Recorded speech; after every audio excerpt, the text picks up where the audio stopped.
歡迎來到新聞頻道，明星們很高興您訂閱了該頻道。肖戰被賺補拍諜報，真相是女主線調整跟他沒關係，人家早拍完準備進組重慶號了。肖戰被賺補拍諜報，真相是女主線調整跟他沒關係，人家早拍完準備進組重慶號了。剛看到諜報上部封頂補拍掛在熱搜上的時候，估計不少人心裡都咯噔了一下，畢竟這劇殺青都快1年了，突然賺補拍，大家第一反應肯定是男主戲份是不是要動？結果最新消息直接把話說死了，這次補拍跟肖戰一點關係都沒有，調整的是女主劇情線，目的是為了順利過審，順便把整體質感再抹一抹。肖戰演的任小白，戲份完整，沒有刪減。早就全部拍完了，說白了，他根本不需要回去補任何一個鏡頭。之前網上那些說他還要返組的傳言，現在可以徹底翻篇了，這就有意思了。一部劇殺青近1年，突然啟動補拍，結果補的不是男主，是女主線，這說明什麼？說明肖戰這條線當初拍的就夠扎實，素材夠用。後期剪輯的時候根本不需要再找補，劇組寧可重新搭景、重新協調檔期去補女主的部分，也沒動任小白一個字。這放在現在的影視圈，其實不多見。很多劇臨到過審前，主角戲份被要求調整的情況比比皆是，要麼是台詞要改，要麼是某些情節要刪，要麼是補幾個特寫鏡頭。肖戰這邊直接全身而退，連補拍的通告單都沒接到。這不是運氣，這是前期拍攝的時候就把活幹利索了。再往深了想，女主線要調整優化，大概率是劇情邏輯或者人設上有些地方需要捋順。這種調整有時候會牽一發動全身，男主戲份很容易被波及。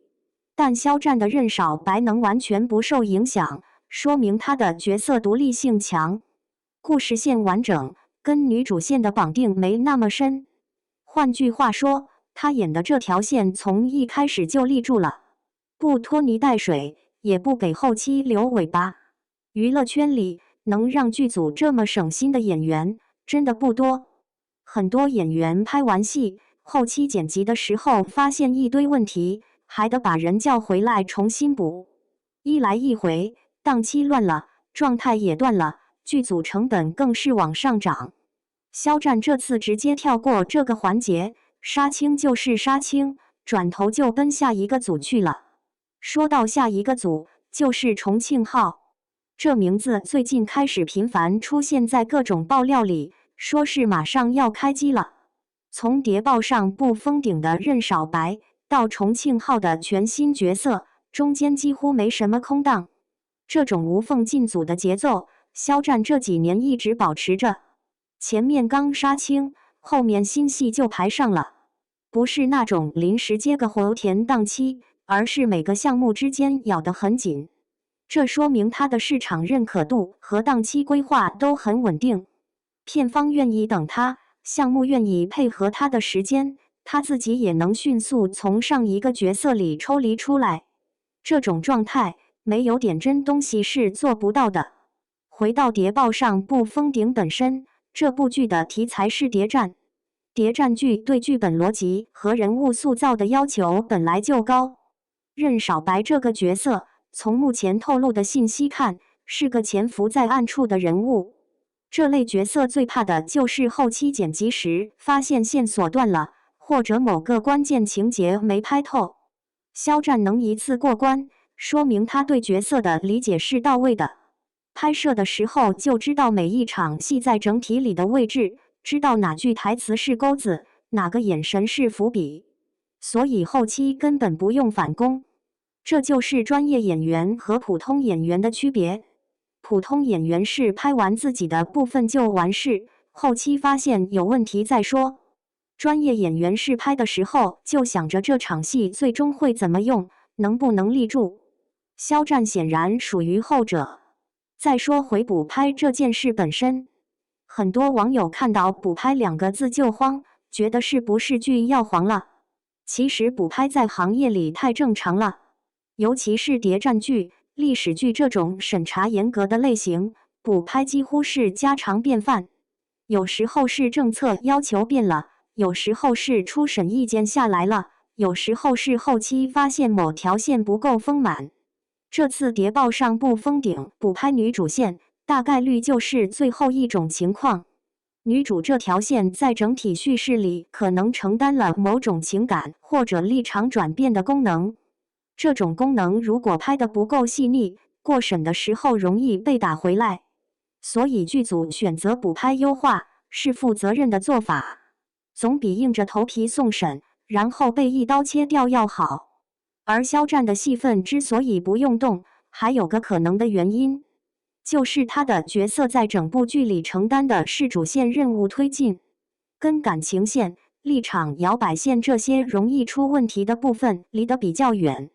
任小白這個角色，從名字就能感覺到，應該是那種比較硬朗、比較純粹的人物。這種人設本身就比較安全，也容易出彩。肖戰當初接這個角色，估計也是看中了這一點。諜戰劇裡演一個從頭到尾都清醒、都堅定的人，其實比演一個反復橫跳的人更難。因為反復橫跳的人有戲劇衝突，容易搶戲，而始終堅定的人要靠細節和層次來撐。肖戰把任小白撐住了，所以劇組不用補他的戲，這就是最直接的證明。現在諜報上不封頂補拍的消息塵埃落定，肖戰粉絲可以鬆一口氣了，不用操心他還要回去穿那個年代的戲服，也不用擔心他的戲份被刪。接下來就是等過審、等定檔、等播出。而肖戰本人估計已經在為重慶號做準備了。這部劇目前公開的信息不多，但從各方爆料來看，應該是個大項目。具體題材、角色設定都還沒正式官宣。不過以肖戰現在的接戲節奏，能讓他無縫進組的，不會是那種小打小鬧的項目。而且從諜報上不封頂到重慶號，題材跨度應該不小。從潛伏諜戰到另一個完全不同的背景，這對演員的轉換能力是個考驗。但肖戰這幾年就是這麼過來的。每個角色之間差異都不小，他每次都能把上一個角色的痕跡清乾淨。這種能力，說實話，比無縫進組本身更難得。很多演員一年拍好幾部戲，但演來演去都一個樣。肖戰不是，他從古裝到現代，從玄幻到諜戰，每個角色的辨識度都很高。這次任小白之後，馬上要來的重慶號角色，大概率又是一個新面孔，所以補拍這件事，表面上看是個小插曲，實際上他把肖戰的職業狀態暴露得挺清楚。一個演員能讓劇組在殺青1年後補拍時完全不用找他，這就是最大的肯定。不返工，不拖累進度，不給後期添麻煩，這種演員哪個劇組不願意用？哪個導演不願意合作？所以重慶號能這麼快接上，不是沒道理的。圈子裡消息轉得快，誰靠譜誰不靠譜，制片人們心裡都有數。肖戰這幾年積累的口碑，就是一部戲一部戲這麼攢下來的。任小白這個角色，等諜報上不封頂播了，觀眾自然能看到。而現在，大家更關心的可能是重慶號到底是個什麼樣的故事。目前網上能查到的信息很少，只知道是部新劇，馬上開機。這種神秘感反而讓人更有興趣。畢竟肖戰選劇本的眼光，這幾年已經被驗證過很多次了。他選的劇不一定都是爆款，但基本沒有爛片，而且每個角色都有記憶點。從這一點看，重慶號應該也不會讓人失望。至於諜報上不封頂什麼時候能播，現在還沒準信。補拍女主線意味着後期還要重新剪一遍，再加上過審、排播，估計還得等上一段時間。但好飯不怕晚，諜戰劇只要質量過硬，什麼時候播都有人看。而且肖戰在裡面的任少白，既然戲份完整，不用補拍，說明角色完成度很高。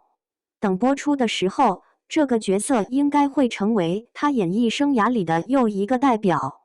現在補拍的鍋已經甩清楚了，跟肖戰沒關係，他的粉絲不用再糾結這件事，該幹嘛幹嘛，等着重慶號開機，等着諜報上部封頂定檔，這兩件事都值得期待。而肖戰本人估計已經在去下一個片場的路上了。